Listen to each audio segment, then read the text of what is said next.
I'm actually making it. That's unbelievable. All right, guys. We got another bike to review today. This is the Hanevear Dual Motor Folding E-Bike. And that's always nice to see. User manual, 1 box of stuff, another bigger box of stuff, some foam, and a bike.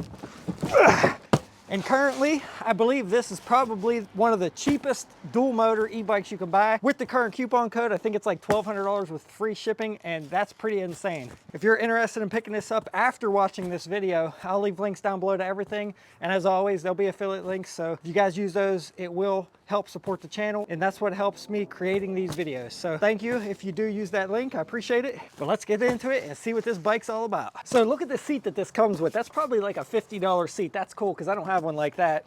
Assembly looks pretty easy. It looks like you just have to install 1 pedal on the outside here. That's kind of odd. Usually they're either both on or you have to install both, and they are not folding pedals. So folding e-bike, but not folding pedals like most folding e-bikes. And it looks like really the only thing you have to do is assemble the handlebars, slide that up in there, and then just go over all the nuts and bolts on the whole bike. I recommend that with any bike. Make sure everything's nice and tight before you start your first ride. Now in the bigger box is where you get your battery, which I also thought was odd. Usually folding bikes ship with the battery in the frame, but that's okay. It came with the keys and the battery in this box, and it is a 16 amp hour battery. It says LG on it. I did not see any UL rating on the battery itself like it said on the box, and I don't see any UL rating anywhere on the bike. So not sure about that. Let's pop this controller out first and see what's powering those 2 750 watt motors. Pretty nice though. They do send you a pump though, cell phone mount, multi-tool, tool to install that pedal, and a set of mirrors. Not quite sure how these mirrors are going to work though. I usually like the bar end mirrors that go in the end of the bars because they stick out further and it's a little easier to see.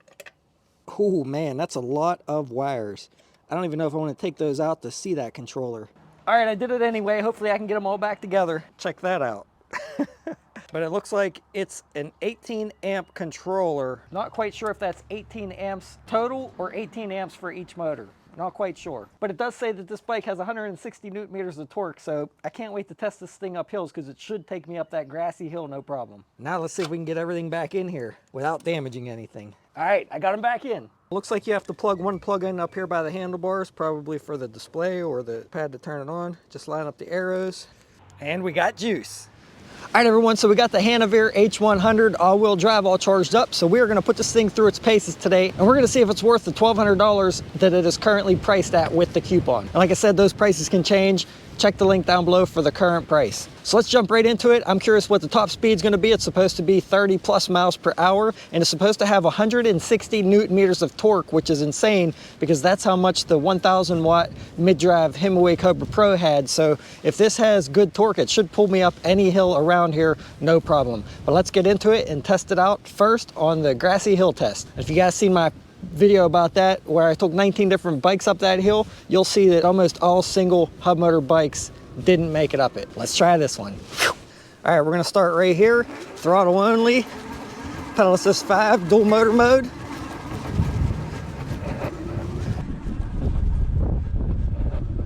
And it pulled me up no problem. Sweet.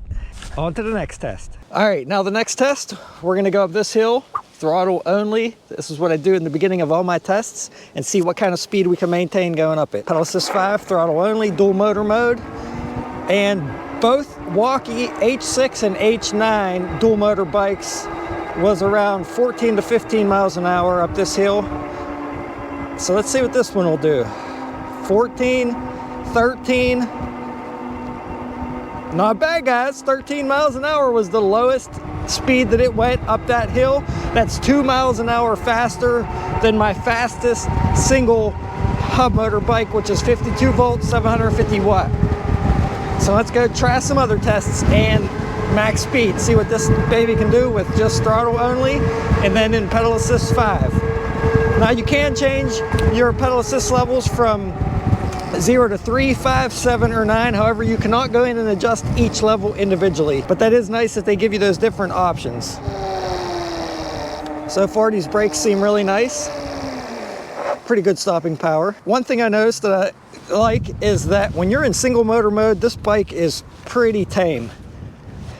Start out here. This is just pedal assist 1, throttle only. and it looks like I'm going about 10 miles an hour. It sure doesn't feel like 10, but really nice, really slow and gradual. It doesn't take off and jerk you or anything like that. Even in pedal assist 5, I'm gonna bump it up here.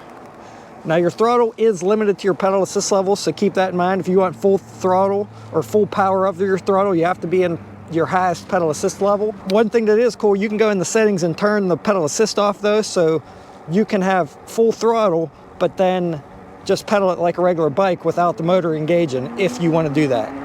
So pedal assist 5 here, this is single motor mode.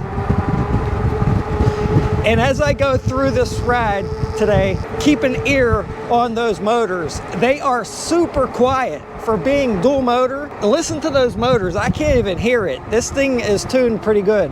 I had my concerns and doubts at first when I seen all those wires coming off the controller, but it seems to be tuned pretty well as far as how it's programmed to the motors because it's super quiet. This is just rear motor mode. You can see it's giving me kind of a hard time making it up this short incline in pedal assist 5, but when you kick in dual motor modes, that's where it really shines. I'm gonna go ahead, kick it in, and it just takes off. So that's pretty sweet that you can have a really tame bike if you want, and then bump it into dual motor mode and gives you a lot of power and a pretty good amount of speed, but we still gotta test that out yet. I still don't know how fast this bike is. But I can tell you on single motor mode, it's pretty tame, and I don't think it's gonna be super fast on single motor mode. So now this is full throttle here. This is a slight incline, 18, 19, 20. So you can see it's not gonna be super powerful with just single motor mode, but that's okay. I kinda like that. Because if I want the power to speed, I'll just kick the dual motor in. Gonna go ahead and pedal here, see if it feels like it gives me any more power. This is where you're gonna save a lot of energy if you wanna go a really long distance. If you're on a bike trail or something, you can probably just keep it in rear motor mode. Speedometer seems like it might be just about a mile per hour off, so not too bad. Odometer is looking pretty accurate, 2.08 miles on the GPS and 2.1 on the bike display, so that's pretty close as well. Nice to see. Let's get it up to speed here. I'm just throttle only, and I feel like the motor cut there maybe. So like I said, it's tamed down pretty good with just rear motor. And guys, it is super windy today, so I'm hoping you're able to hear me good. If not, I apologize. Gotta get these brakes nice and hot, see if they stop at the bottom. Feathering them on now.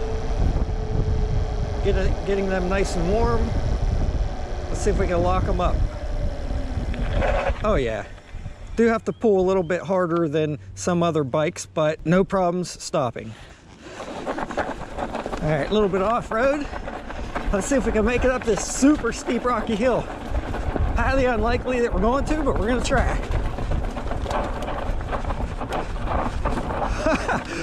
I'm actually making it. Whew. That's unbelievable. Little throttle only. That's awesome.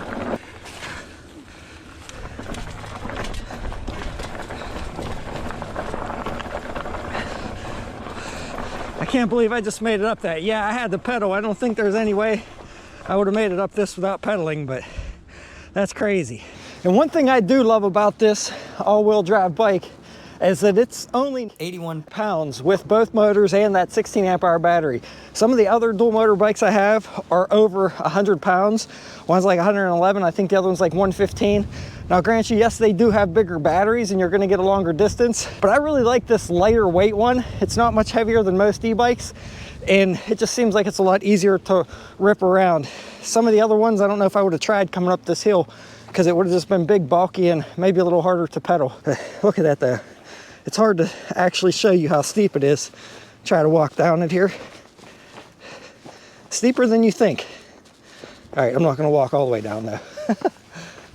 Then I gotta walk back up. I already walked up once to put the GoPro at the top. All right, back down. Suspension seems pretty good. You can hear that steel fender rattling up front though. Honestly, I prefer plastic fenders because you get less noise and less rattle. Actually, I think the light was bouncing off the fender. I think that's where the rattling was coming from. So Now you can see the speed here with dual motor mode, the pickup on it. 28. Now I'm going back uphill a little bit. So we'll try it on a straight stretch. And for the price of this bike, you get left and right turn signals, and you also get a horn and a pretty decent light in the front. Oh, and the tail light is a brake light. Nice to see for safety. And there is some ghost pedaling with this because it's using a 14 to 28 freewheel. I'll show you what the pedaling is at max speed. Let's go ahead here. This is pretty straight here. Let's see what kind of speed we can get out of this bike. Throttle only. 27.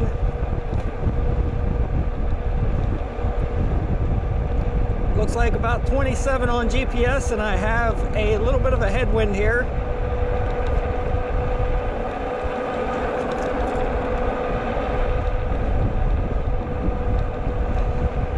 So not too bad. Not quite the 30 that they state. 30 on the bike, but not on the GPS. Now we're gonna do just pedal assist. 28. I'm not putting any effort in, I'm just spinning the pedals. So about 28, 27, 28 miles per hour. And this is how fast you'll be pedaling at full speed. So it would have been nice to see an 11 to 28 freewheel to be a little bit better at high speeds. That's something I'll probably upgrade. Not quite 30, but definitely fast enough. And where this bike's gonna shine is when you hit the hills. It's gonna take you up those hills a lot faster than, say, a bike that'll do like 30, 31 miles an hour, but doesn't have the torque to get you up those hills. When you hit those hills, you'll slow down. What's nice about this one is you'll maintain a pretty decent speed going up hills. The thing I noticed that's a little bit frustrating and kind of hard to get used to is the brakes are reversed on this bike compared to any other bike. Front brake is actually on the throttle side here on the right hand side, and the back brake is on the left hand side. Every other e-bike I have, it's reversed. The rear brake is on the right and the front brake is on the left. So I'm not quite sure why they reversed it on this one. All right, full throttle here going up this slight incline, and you can hear those motors are really quiet. A lot quieter than the walkies. However, keep in mind the walkie is outputting a little bit more power and a little bit more speed, and that's when I was getting most of the noise. Try out the suspension here. And honestly, guys, not bad for a cheap suspension on this bike. It's actually really smooth, and there is no squeaks whatsoever on this suspension, which is pretty amazing. A lot of bikes I have to mess around oiling up and trying to get little squeaks and squeals out. This one is actually pretty soft. I don't know if it's because of the big seat or what, but the suspension is not too bad. Now, like I said, it is just a cheap suspension, just a lockout on the front, and the rear is not adjustable, but it does feel pretty smooth. All right, so I stopped to take a little bit of break here. Let's just go over some of the other things about this bike and what you get with it for the price. So like I said, first and foremost, I already talked about the seat. Really nice there, really comfortable. The hand grips are pretty cheap. And one thing I wanted to mention about the half grip throttle on this side, it was a little bit loose and the whole thing was spinning.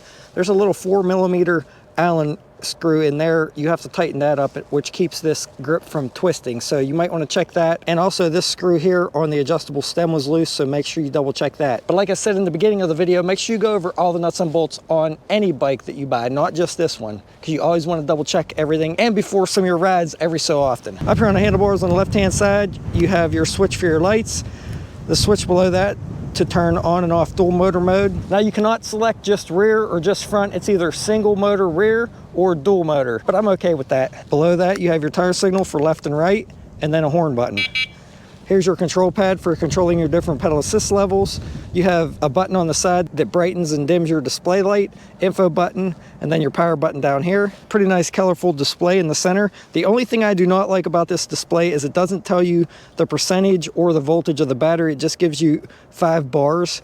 So that's kind of hard to keep track of when you're actually going to run out of battery life. I'd prefer it to show the battery voltage. Over here on the left-hand side, you have a 7-speed Shimano shifter, which leads down to the 14 to 28 freewheel in the rear. Coming up the chain, it has a 52-tooth chain ring and a set of non-folding aluminum pedals. In a cheap entry-level Shimano tourney derailleur.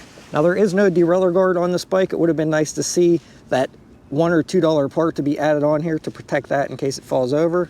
And like I said, the rear suspension is just a single shock here in the middle and the back. Can't adjust it, but it is very quiet and in my opinion, very soft. And I'm about 175 pounds. They state that the rear rack will hold about 80 pounds. It is a steel rack and you do get a set of steel fenders included as well. But the exciting part is this bike for the price is powered by a 16 amp hour LG battery. Not quite sure on the amps of the controller. It said 18 on there, but not quite sure about that. And it is powering a 750 watt motor, both in the front and the rear, which peak out combined at 1500 watts. And as you can see from my testing, the power is pretty good. The front suspension has a lockout on the right hand side and a preload adjuster on the left. And the bike is setting on a pair of 20 by 4 inch CST BFT fat tires. Really nice big front headlight that is pretty bright, and a tail light in the rear, which is a brake light when you pull the brake levers.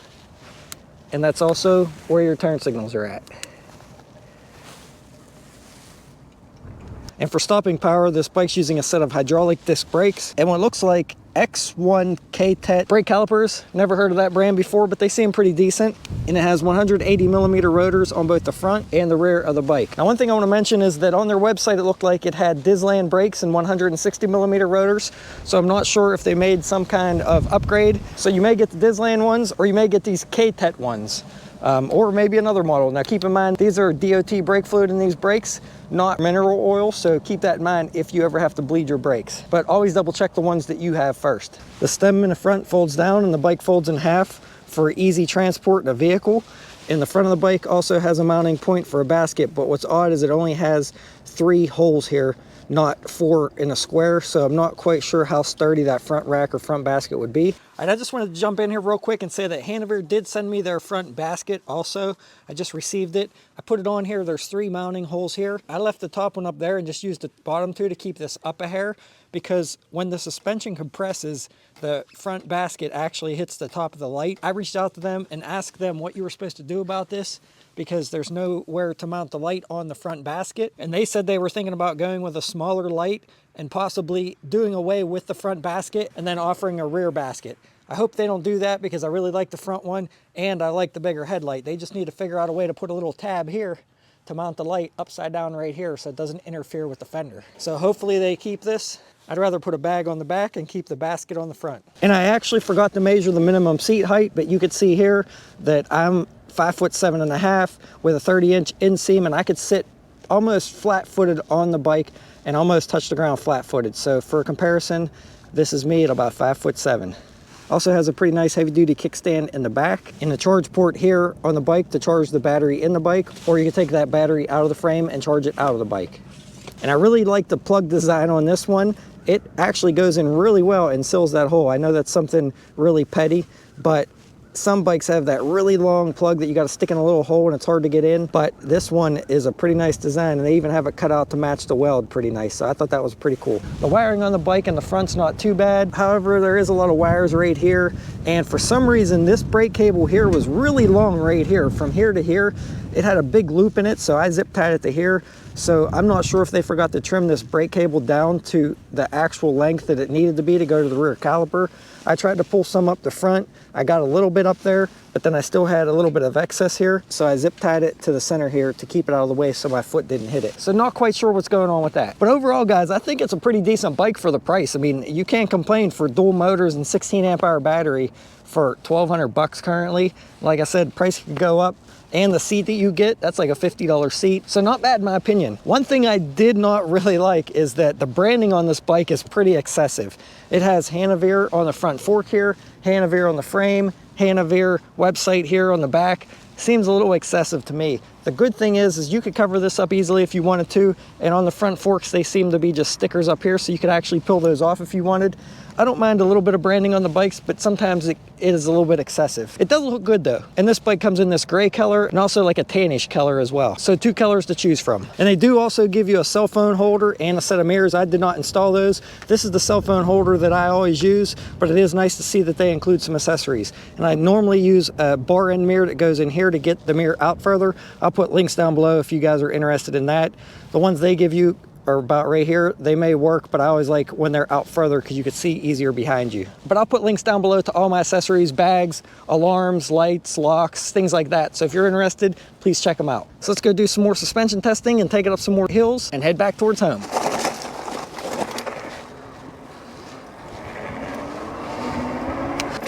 All right, so we're gonna try suspension a little bit more up here off of some 8-inch curbs or so and see how that does. All right, here we go, one-handed. Not bad. You can see that rear suspension working there. Woo, accidentally hit the throttle. See if we can get it back up on this. It's gonna be hard one-handed. Ooh, got it. Let's try again. Not bad. Now here's about a 2-inch curb, up and down. And I did turn the power up a little bit. It's set to 3, and I just turned it up when I went there. When I did the overview there, I turned it up to 5. So it does feel like a little bit more torquey off the get-go with throttle. So I'm gonna have to be careful here one-handed. Whoop, getting a little wild. All right, I'm gonna grab it back with 2 hands again. Let's turn it into dual motor or single motor mode here. Try this again. It's a little more easy to control here in single motor mode.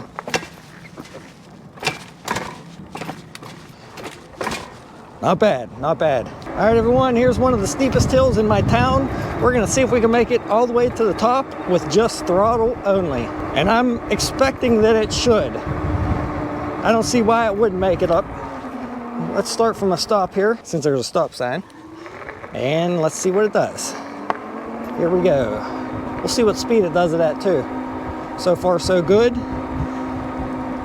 14 miles an hour. 15, 13, 12. No problems at all. 10 miles an hour.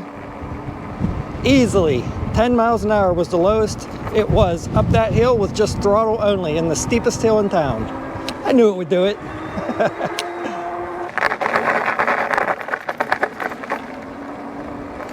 All right, here we go. Back up the long hill before I get back home, and we're gonna see how this bike does up this hill with just throttle only. Typically, I pedal up this hill, but let's see how it does. Let's see if it burns anything out, limits the controller, limits the power output. I mean, there's really nothing on the display that shows me how much power it's outputting, but we'll just see if it slows down by the time I get to the top. So far, so good. 17 miles an hour, 18, 15, 16, 17. So far, so good. Very good power. And I do recommend help pedaling up most of these hills like this, because you will save your battery, your controller life, just the longevity overall, and you get some exercise. So I do recommend to normally pedal up these. I'm just showing you this here for this test, and I'm to the top, so no problem whatsoever, right up over it. Didn't seem like it got hot and overheated or limited me or anything, so really nice. All right, we're coming back up on the hill that I go up at the beginning of all my tests. So let's stop here and see what we can get the second time going up this hill. This is after me basically running full throttle this whole time. I almost didn't pedal whatsoever. All right, here we go. From a dead stop, let's see what we can do.